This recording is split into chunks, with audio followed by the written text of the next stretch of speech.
దానికి అనుకుంటూ ఉండగానే ఈలోపు ఒక కారు రానే వస్తుంది. ఇంకా కారు ఇంటి బయట రావడంతో రాజుకి అయితే ఫోన్ వస్తుంది. రాజు సంతోషంగా ఉన్న సమయంలో ఫోన్ రావడంతో ఆ రోజు రాత్రి జ్ఞాపకం చేసుకుంటుంది కావ్య. రాజ్ అయితే పక్కకు వెళ్ళి ఫోన్ మాట్లాడతారు. హలో ఎవరు అని చెప్పాను కానీ హలో రాజ్ నేను అని చెప్పాను కానీ నేను అంటే ఎవరు అని చెప్పాను కానీ ఏంటి రాజ్ నన్ను మర్చిపోయావా, నీ హనీని మర్చిపోయావా అని చెప్పనేసరికి హనీయా నువ్వా అని చెప్పనేసరికి అవును రాజ్ నేను మీ ఇంటి ముందే బయట ఉన్నాను అని చెప్పనేసరికి రాజ్ గబగబా బయటకు వస్తాడు. ఇంకా కావ్య కూడా బయటకు వచ్చి చూసేసరికి రాజ్ కాస్త బయటికి వెళ్తాడు. వెళ్ళడంతో కారులోంచి ఒక లేడీ దిగి రాజుని గట్టిగా హత్తుకుంటుంది. కావ్య అలా చూసి షాక్ అయిపోతుంది.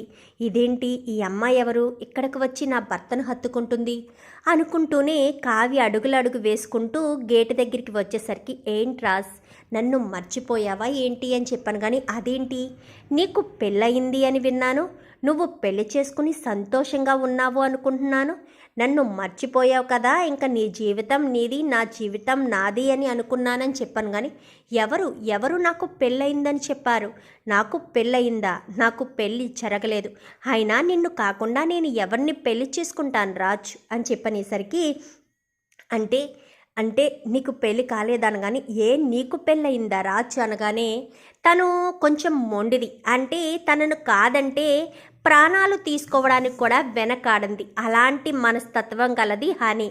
ఇంకా రాజుకి తన మనస్తత్వం తెలుసు కాబట్టి రాజు ఏం చేస్తాడంటే కాలేదు అని చెప్తాడు. ఒక్కసారిగా కావ్య షాక్ అయిపోతుంది. అదేంటి పెళ్ళి అయ్యింది కదా, మరి పెళ్ళి కాలేదని చెప్పడం ఏంటి, అసలు అమ్మాయికి ఈయన అబద్ధం ఎందుకు చెప్పారు, పెళ్ళి అయినా కాలేదని ఎందుకు అబద్ధం చెప్పారు అనుకుంటూ హో స్వీట్ ఆఫ్ యూ, నీకు పెళ్ళి కాలేదు నాకు పెళ్ళి కాలేదు, మనిద్దరి ప్రేమను మళ్ళీ కొనసాగిద్దాం, తొందరలోనే మనం పెళ్లి చేసుకుందాం అని చెప్పనేసరికి సరే నువ్వెక్కడి నుంచి వెళ్ళు, మా ఇంట్లో వాళ్ళు ఎవరైనా చూస్తే తప్పుగా అర్థం చేసుకుంటారు అని చెప్పాను కానీ తప్పుగా ఎందుకు అర్థం చేసుకుంటారు, నీకు నాకు త్వరలోనే పెళ్ళి కాబోతుంది కదా అని చెప్పాను కానీ సరే నువ్వు ముందెక్కడి నుంచి వెళ్ళు అని తర్వాత మాట్లాడతాను అంటూ తనని పంపించేస్తాడు. పంపించేసి లోపలికి వచ్చేసరికి అమ్మయ్య ఎవరు చూడలేదు అనుకుంటూ ఉండగానే ఇంకా అందరూ కింద డ్యాన్స్ వేస్తూ ఉండగా కావ్య మాత్రం పరుగున గదిలోకి వెళ్ళిపోతుంది. వెళ్ళిపోయేసరికి రాజు వస్తాడు. చుట్టూ చూస్తాడు, అందరూ ఉంటారు కానీ కావ్య కనిపించదు. అవును ఈ కళావతి ఎక్కడికి వెళ్ళింది, కళావతి కనిపించలేదు, కొంపదీసి నేను హనీతో మాట్లాడిన మాటలు కానీ విందా ఏంటి అనుకుంటూనే కావ్య ఏది అని చెప్పి అడిగేసరికి గదిలో ఉన్నట్టుందన్నయ్య అని చెప్పాను కానీ గబగబా గదిలోకి వెళ్తాడు. కావ్య గదిలో కళ్ళు తిరిగి పడిపోతుంది. ఇదేంటి కావ్య ఎలా పడిపోయింది అంటే కింద పడిపోయి ఉంటుంది. గదిలోకి వెళ్ళడంతో తనకు కొంచెం మైకం కమ్మి కింద పడిపోతుంది.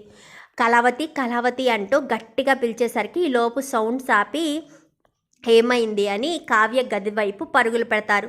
ఏమైంది రాజ్ అని చెప్పాను కానీ ఏమో తెలియదు మమ్మీ, నాకు ఫోన్ వచ్చిందని నేను బయటికి వెళ్ళి ఫోన్ మాట్లాడి లోపలికి వచ్చేసరికి కళావతి కనిపించలేదు, గదిలోకి వెళ్ళిందేమోనని గది దగ్గరికి వచ్చేసరికి కింద పడిపోయిందని చెప్పాను కానీ కళ్యాణ్ ఫోన్ చేయ డాక్టర్ కానీ సరే ఈ 2 రోజులు కావ్య సరిగ్గా తిండి తినలేదు కదా, నీరసం మీదేమో, రాజ్ కావ్యను మంచం మీద పడుకోబెట్టు అని చెప్పనేసరికి కావ్యను కాస్త మంచం మీద పడుకోబెడతాడు రాజు. ఈలోపు డాక్టర్ రానే వస్తారు.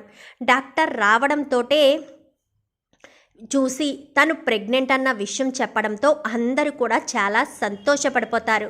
కావ్య మాత్రం చాలా డల్గా ఉంటుంది. ఏమైందమ్మా కావ్య, నీకింత శుభవార్త చెప్పిన తర్వాత కూడా నువ్వెందుకు ఇంతలా సైలెంట్గా ఉన్నావు అనగానే ఏమీ లేదత్తయ్య, కొంచెం నీరసంగా ఉందంతే అని చెప్పనేసరికి అవునా సరే రెస్ట్ తీసుకునేసరికి పదండి ముందు అర్జెంటుగా మనం స్వీట్ చేసి కావ్య నోరుని తీపి చేయాలి అని హడావిడిగా అందరూ కిందకు వచ్చేస్తారు. రాజ్ మాత్రం అక్కడే కూర్చుంటాడు. ఏమైంది కళావతి అని చెప్పాను కానీ ఏమీ లేదులేండి వెళ్ళండి మీరు అని చెప్పనేసరికి ఏమైంది కళావతి ఎందుకంత కోపంగా ఉన్నావు అని చెప్పాను కానీ నేనెందుకు కోపంగా ఉంటాను, నాకేం అవసరం, నేనేమన్నా అబద్ధం చెప్పానా, మోసం చేశానా, పెళ్ళైనా పెళ్ళి కాలేదని చెప్పానా అంటూ మాట్లాడేసరికి రాజ్ కాస్త అర్థమైపోతుంది. అంటే నేను హనీతో మాట్లాడిందంతా నువ్వు విన్నావా అని చెప్పనేసరికి తన పేరు హనీనా? నేనేమి వినలేదు అని చెప్పాను కానీ విన్నావు. నీకు ఈ విషయం చెప్దామనుకున్నాను, కానీ ఇది నా జీవితంలో గడిచిపోయిన గతాన్ని తవ్వుకోవాలని ఎప్పుడూ అనుకోలేదు. నిజానికి నేను లండన్లో చదువుకునే రోజుల్లోనే ప్రేమించుకున్నాం, పెళ్ళి కూడా చేసుకుందాం అనుకున్నాం. సడన్గా తను కనిపించకుండా పోయింది. నేను వాళ్ళ ఇంటికి వెళ్ళి వాళ్ళ పేరెంట్స్ని అడిగితే తను పెళ్లి చేసుకుని ఫారెన్ వెళ్ళిపోయింది అని చెప్పారు. అదేంటి, ఒక్క మాట కూడా నాకు చెప్పకుండా పెళ్లి చేసుకుని వెళ్ళిపోవడం ఏంటి అనుకుని ఇంకా నేను ఇండియా వచ్చేసాను. తర్వాత జరిగిన విషయాలన్నీ కూడా నీకు తెలుసు కదా. తను ఇప్పుడు సడన్గా వచ్చింది. పెళ్ళి జరిగిందా అంటే జరగలేదు, నేను పెళ్ళి చేసుకోలేదు, నాకు యాక్సిడెంట్ అయింది, కోమాలో ఉన్నాను అని చెప్పింది. నాకు ఏం చేయాలో అర్థం కాలేదు. సరే నేను పెళ్ళి చేసుకున్నాను అని చెప్దాము అంటే తను ఎంత మొండిదంటే తనకు ఏదైనా కావాలి అంటే అది తనకు దక్కాల్సిందే, లేదంటే ఆ వస్తువును నాశనం చేయడం లేక తన్ను తాను గాయపరుచుకోవడం చేస్తుంది. అంత మొండిది. అసలే అంత దూరం నుంచి వచ్చింది. ఇప్పుడు నేను సడన్గా పెళ్ళయింది అని చెప్తే తను ఎలా రిసీవ్ చేసుకుంటుందో, ఎలా రియాక్ట్ అవుతుందో అన్న భయంతోనే పెళ్ళి కాలేదు అని చెప్పానే తప్ప నేను తనను పెళ్లి చేసుకునే ఉద్దేశం లేదు, నిన్ను మోసం చేసే ఉద్దేశం లేదు. నేను నిన్ను పెళ్లి చేసుకున్న తర్వాత మనస్ఫూర్తిగా ప్రేమించాను.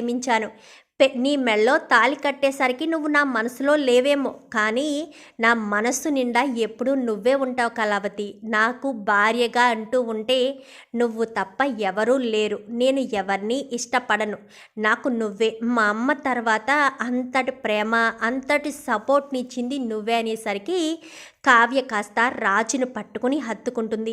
మరి ఇప్పుడు తనకు ఎలా చెప్తారు అని చెప్పనగానే చూస్తాను, ఏదొకటి చేస్తాను, కానీ నిన్ను మాత్రం మోసం చేయను. నీ కడుపులో ఉన్న బిడ్డకు తండ్రి నేనే.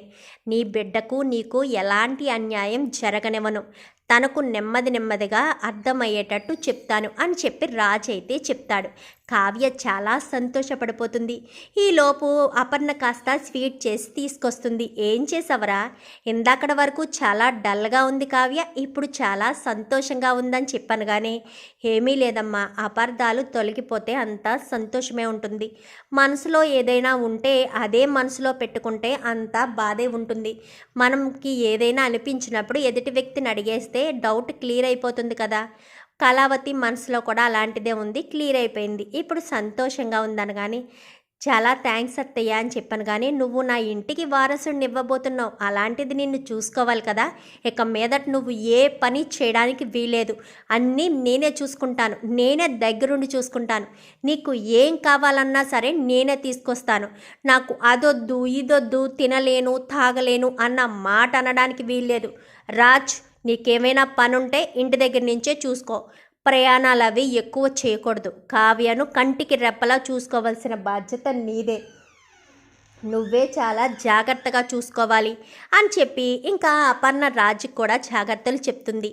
సరే మమ్మీ, నేను చూసుకుంటాను అని చెప్పి రాజు అయితే కావ్యను ఆ క్షణం నుంచి కంటికి రెప్పలా చూసుకుంటాడు. మరి హనీ నుంచి వచ్చే ప్రాబ్లమ్స్ని రాజ్ ఎలా ఎదుర్కొంటాడు? తనకు పెళ్ళయిందని, తను భార్య కడుపుతో ఉందన్న విషయం రాజు హనీకి అర్థమయ్యేటట్టు ఎలా చెప్తాడు? మరి ఆ ప్రాబ్లం నుంచి ఎలా బయటపడతాడు? చూద్దాం మరి రాబోయే ఎపిసోడ్స్లో ఏం జరుగుతుందో. వీడియో నచ్చితే లైక్ చేయండి, ఛానల్ని సబ్స్క్రైబ్ చేసుకోండి, పక్కనే ఉన్న బెల్ సింబల్లో ఆల్ పై క్లిక్ చేయండి. ఎలా చేయడం వల్ల అందరికంటే ముందుగా చూడవచ్చు.